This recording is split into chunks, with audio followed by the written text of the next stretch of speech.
This is the story of Garrett Ellison and his wife, Dyra Ellison. They had built their life together the way most careful people do, slowly, with intention, laying each stone flush against the last, so that from a distance it looked solid.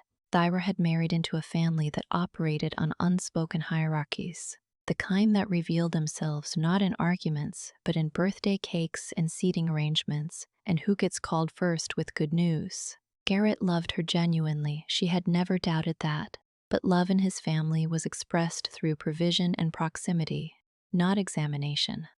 And for years, Thyra had mistaken the warmth of being included for the security of being equal. What she would come to understand piece by careful piece was that some families hold their favored branches close to the light and let the others grow however they can in the shade, and that by the time you notice the difference, you have already spent a decade assuming the sun was shining on you too. The kitchen smelled like burnt coffee, and the particular kind of Saturday morning that belongs to no one. Thera stood at the counter rinsing a mug she had already rinsed, watching the water spiral down the drain, while behind her Garrett read something on his phone with that low, absorbed quiet he carried on weekends. Their son Merrick was still asleep. He was 14, at the age where sleep was a form of protest against everything, and Thyra had stopped fighting it on days that didn't require him to be anywhere. "My mother called last night," Garrett said, not looking up. "I know. I heard it ring. She wants to talk about the party." Thyra set the mug in the drying rack. Brienne's party. Yeah, Brienne was 17, nearly 18, the daughter of Garrett's brother Con and his wife Delia, and she was having what the family had taken to calling simply the party, as though there were only one event occurring that year worth the definite article. The sweet 16 had been delayed by a scheduling conflict into her actual 17th year, which Delia had waved away as a technicality. What mattered, Delia had explained over the phone on several occasions, was the gesture, the acknowledgement, the memory Brienne would carry. Thyra had nodded along each time because Brienne was a sweet girl and none of it was her fault. "Did she say what she needed from us?" Thyra asked. "Just to confirm we're coming." And she mentioned. Garrett paused, set his phone face down on the table. It was a small gesture, but Thyra had learned to notice it. He did it when he was about to say something he had already decided the shape of. She mentioned Marek might want to say a few words. You know, as the cousin. Keep it short, something nice. Marek barely knows Brienne. Their family. Thyra turned around and leaned against the counter. The morning light was coming through the window at a low angle, catching the dust on the glass, and for a moment the room looked older than it was. "I know their family, Garrett. I'm saying he doesn't have material. They see each other at Christmas and Easter, and he mostly sits with his phone." Garrett picked his phone back up.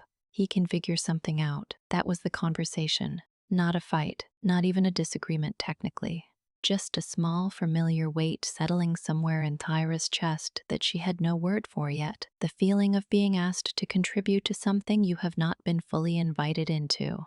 The party itself was on a Saturday in late April, held at a venue Con and Delia had rented in a suburb 40 minutes outside the city. It had exposed brick and Edison bulbs and a catering company that used words like curated and artisanal on their printed menu cards. There were photo walls and a custom neon sign that read, "Brienne's Night" in looping pink script, and the DJ was someone Delia referred to without apparent irony as a professional. Thyra sat at the family table and watched it all with the careful neutrality she had perfected over a decade of Ellison gatherings. She smiled when smiled at. She held her champagne glass at the appropriate height during the toast. She touched Garrett's arm twice, which was the number of times she felt something and didn't say it. At one point, his mother, Eleanor, leaned across the table and said, "Doesn't it all look beautiful?" And Thyra said, "It really does," and meant it mostly. Marek sat beside her in a button-down shirt that was slightly too short in the sleeves. She had meant to buy him a new one and hadn't found the time. And he ate his curated appetizers in silence and watched Brienne move through the room like someone who had been told their whole life that rooms were made for them. He didn't say the few words. He had written something, 3 sentences on his phone, and shown them to Thyra in the car. She had read them and felt a quiet ache. She couldn't locate precisely. They were good sentences, earnest and a little stiff, the way 14-year-olds write when they're trying. But by the time the microphone made its rounds, the moment had been given to Khan's best friend, then to Eleanor, then to a cousin on Delia's side, and the MC moved on. And Merrick put his phone back in his pocket and didn't say anything about it. Thyra watched him do it, the small, practiced way he folded the disappointment inward. She recognized it because she had been doing the same thing for years and had assumed it was just maturity. It was only later, driving home in the dark while Garrett talked about what a great night it had been, that she thought $22,000. She had overheard Eleanor say the number to someone near the gift table, warm with pride. $22,000, and it showed, didn't it? She looked out the window at the passing streetlights. It showed. Merrick's birthday was in July. He turned 15 on a Wednesday, which was inconvenient for everyone, and Garrett had work obligations that shifted twice in the preceding week, and Thyra's own schedule had been compressed by a project deadline she hadn't anticipated. They had talked, in the vague way that busy households talk about future things, about doing something that weekend, a dinner somewhere he liked, maybe tickets to something. The weekend came. Garrett's brother Khan called on Saturday morning about a golf thing, not an emergency, just an opportunity. And Garrett had looked at Thyra with that expression she knew, the one that asked the question without asking it, and she had said, "Go, it's fine," because she was tired and it was easier, and she believed, genuinely, that they would do something the following weekend. They did not do something the following weekend. What happened instead was that on the actual Wednesday of Marek's birthday, after school, Thyra had finished her project at 4:30 and driven to pick him up and asked him what he wanted to do, and he had shrugged with the elaborate indifference of someone who had already decided not to want anything. And she had stopped at the gas station 2 blocks from their house, because it was on the way, and because she had not organized anything, and she stood in the fluorescent light of the refrigerated section for a long moment before finding a small chocolate cake in a plastic clamshell container near the bottled water. It had a yellow sticker on it, "Happy Birthday" in clip art balloons. She bought it. She bought candles separately, the kind in the birthday section near the register, a pack of 15, because there was no pack of 15 specifically, but 15 fit inside the pack of 20 she chose. Merrick had looked at the cake on the kitchen table and something had moved across his face that he covered quickly. "Cool," he said.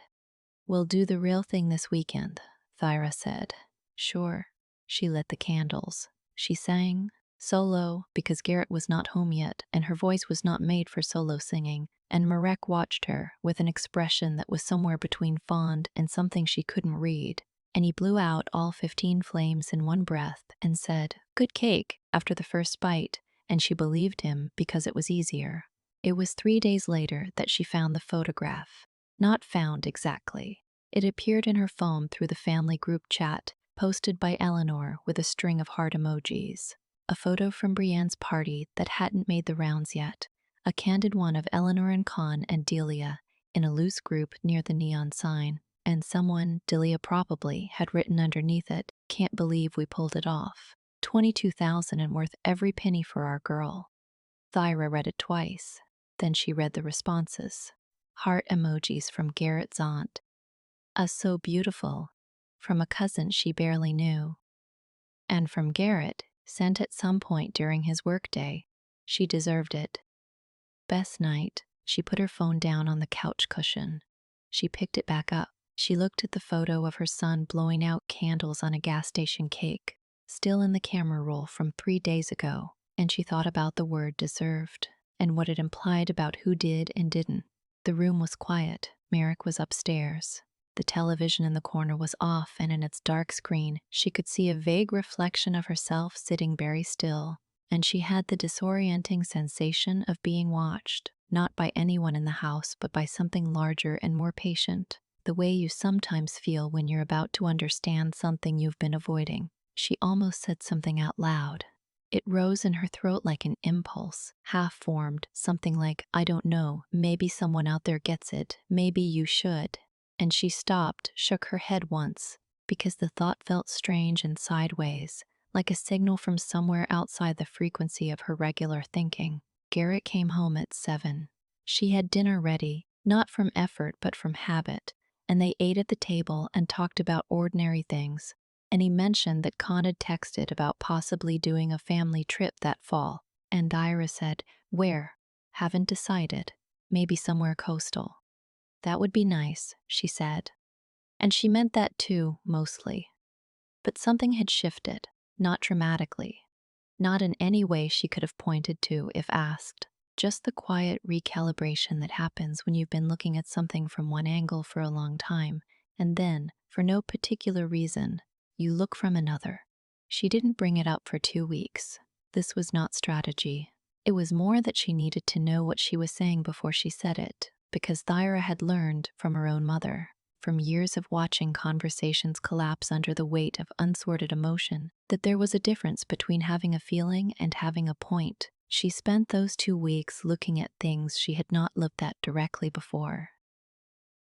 The way Eleanor called Con first with news, the way Brienne's birthdays had always been events, not elaborate every year, but events remembered and planned for, while Marek's had drifted, year after year, into afterthoughts that everyone agreed to frame as simplicity. "You know, Marek, he doesn't make a big deal of things." As though the not making a big deal had been his choice rather than the water he'd been swimming in. She thought about the inheritance comment she'd half heard 2 years ago at Easter. Something Delia had said to Eleanor in the kitchen doorway that Thyra had caught only the tail end of. The way it's structured, it makes sense. Con's the one who, and then a door had closed. She had not followed that thread at the time. She followed it now. She asked Garrett on a Sunday evening, low key, no staging. They were sitting in the backyard after Marek had gone upstairs, and the air was warm and still, and Garrett was looking at nothing in particular with a glass of iced tea sweating in his hand. "Can I ask you something about your parents' estate?" He looked at her, not sharply, just the way you look at someone when the sentence doesn't match the setting. "What about it? Is it set up equally between you and Con?" A pause. Not long, but deliberate. "Why are you asking that?" "I've been thinking about it." "Since when?" "Since Brienne's party." She kept her voice even, conversational, the way you describe weather.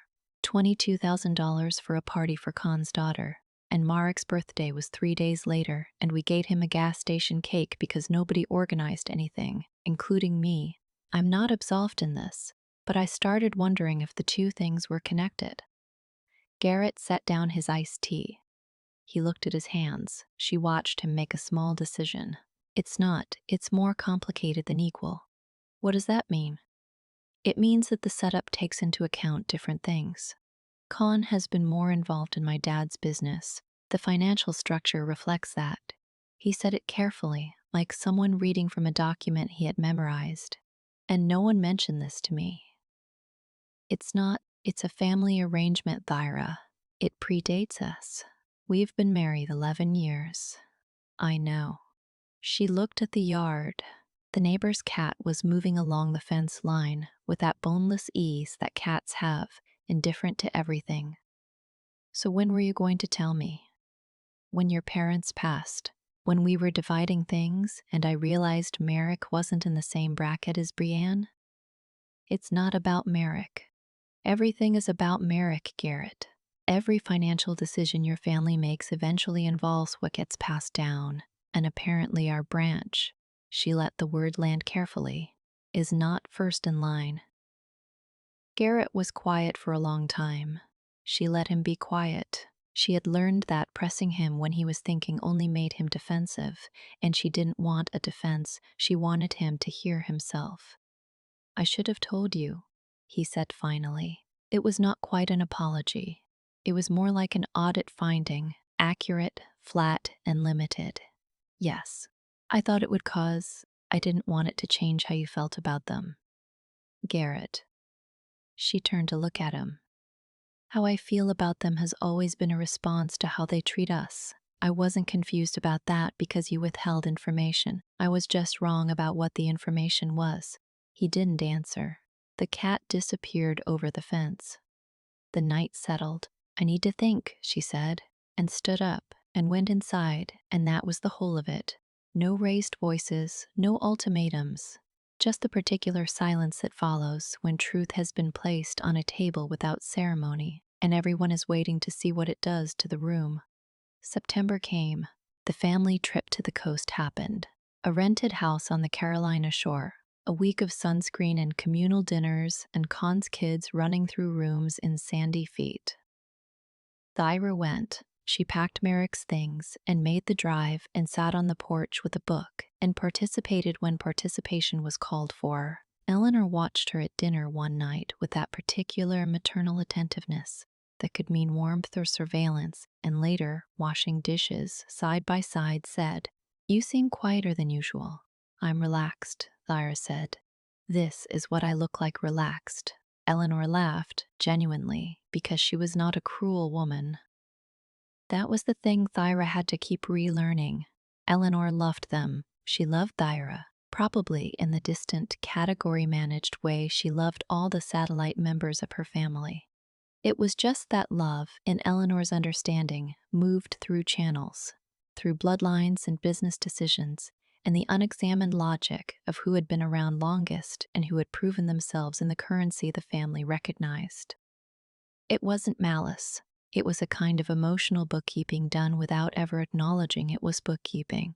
Thyra dried the dish in her hand for longer than necessary and said, "Eleanor, can I ask you something?" "Of course." "Do you know that Merrick's birthday was 3 days after Brienne's party?" A small pause. "July, isn't it?" "July 9th. "I know, sweetheart. We sent him the card." "You did. A card." Thyra set the dish down. She wasn't angry. She had moved through angry weeks ago and come out somewhere quieter and more serious on the other side. "I'm not trying to score points. I'm just trying to understand something. Brienne's party was $22,000. And that's beautiful. And I mean that. She's a lovely girl, and the night was lovely. But I want to know if you're aware of the difference, not to change it, just to know if you see it." Eleanor was still. She had the look of a woman who was deciding whether a thing was an attack. When she determined it wasn't, her posture shifted slightly. "The situations aren't the same," she said. "Khan's family has there are different dynamics." "I know," Thyra said. Garrett explained the financial structure. Something moved across Eleanor's face. Whether it was embarrassment about the secret having been revealed, or relief, or something more complicated, Thyra couldn't fully read. It was never meant to make Merrick feel less than. "I know that too." Thyra picked up another dish. "I just needed you to know that I know." Garrett, in those months, became more attentive in small ways. He remembered to ask about her work projects.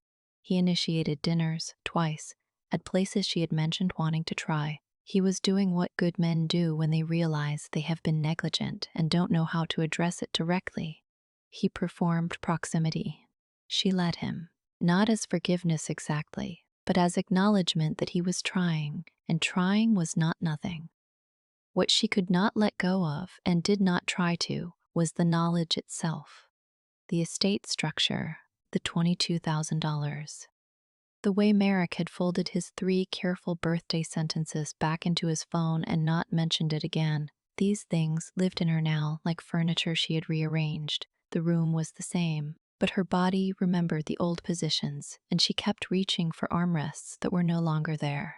She started her own savings account. Not a secret. Not exactly. She didn't hide it, just didn't announce it. Something with her name on it, and a recurring transfer. Modest but consistent. Specifically labeled in her mind as Merrick's foundation, the thing she could build for him independent of anyone's inheritance plan or family channel or unspoken hierarchy.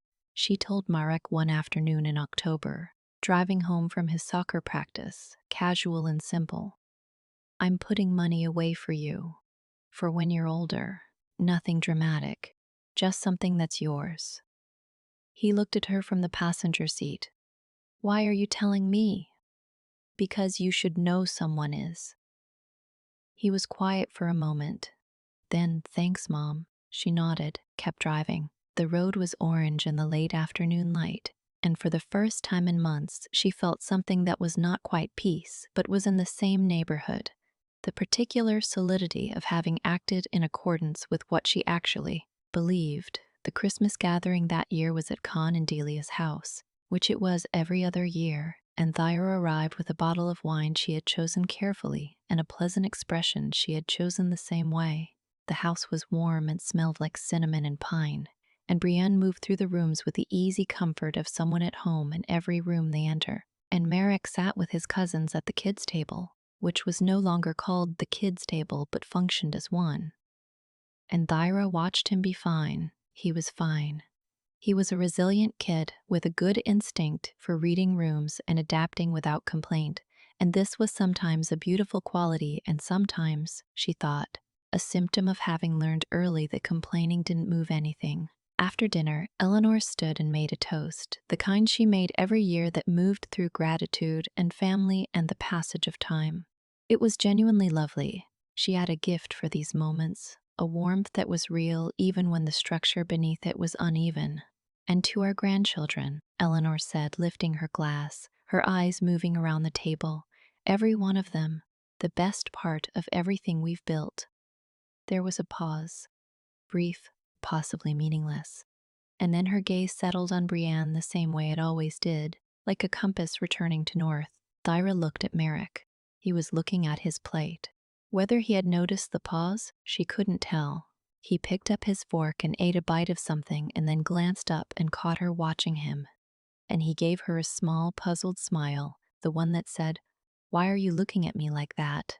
And she shook her head slightly and smiled back. Under the table, she reached over and squeezed his hand once. He let her, which was unusual. He was 15 and had opinions about physical affection in public, but he let her, and he didn't make a face, and after a moment he squeezed back, brief, almost perfunctory, a kid gesture. And then he pulled his hand away and went back to his dinner. Later, helping clear the table, she found herself beside Garrett in the kitchen doorway, both of them holding stacked plates, both watching the room settle into the familiar holiday looseness of after dinner. "Good night," he said. "Not a question." "It is," she agreed. He looked at her the way he had been looking at her for months now, with a careful attention that was partly love and partly the recognition that something had changed in her that he did not have the full vocabulary for. "We're okay?" he asked. He always asked it like that, quietly, in thresholds, in spaces between rooms. "We're okay," she said, and she meant it. They were okay the way a repaired thing is okay. Functional, genuine, real, but different in the hand from something that has never been broken. She had stopped expecting the original version. She had stopped, somewhere in those months of rearranged furniture and small savings transfers and quiet conversations that didn't resolve into anything clean, waiting for things to go back. They weren't going back. She carried the plates to the kitchen and rinsed them at the sink and looked through the window above it into the dark backyard where the Evanses' string lights were glowing amber along their fence. And she thought about her son at that table, being fine, being resilient, being the kind of kid who folds his disappointments neatly and keeps going. And she thought about the account with his name on it, growing slowly month by month. And she thought, it is not enough, but it is something, and something given with full awareness of what it's compensating for is not the same as nothing. She didn't think it bitterly. She thought it the way you think something you have finally, after a long effort, made your peace with. Not forgiven, exactly, because forgiveness required an apology that had not come and probably wouldn't, but accepted, which is a different and harder thing because it asks more of you than the other person. Garrett came up beside her and put his own plates in the rack and stood there for a moment, their shoulders almost touching, looking at the same amber lights. "She had a good year," he said. He meant Brienne. "She did," Thyra said. "Marek had a good year too." She looked at him. He was looking at the lights. His jaw was set the way it got when he was saying something that was costing him something. "He did," she said. "He's a good kid." "He is." A pause. "I know we haven't always." He stopped. He started again. "I want to do better. For him. I want him to know." She didn't fill the silence, she let it stand. Okay, she said finally. Just that. It was not absolution. It was not a new beginning. It was two people standing at a kitchen sink in someone else's warm house, both carrying things they had not fully named, both choosing, for now, to stay in the same room. Outside, the amber lights held steady against the dark. Somewhere in the other room, Merrick laughed at something. Sudden, genuine, unguarded, and the sound of it moved through the house like a draft from an open window. Thyra closed her eyes for just a moment. There, she thought. There he is.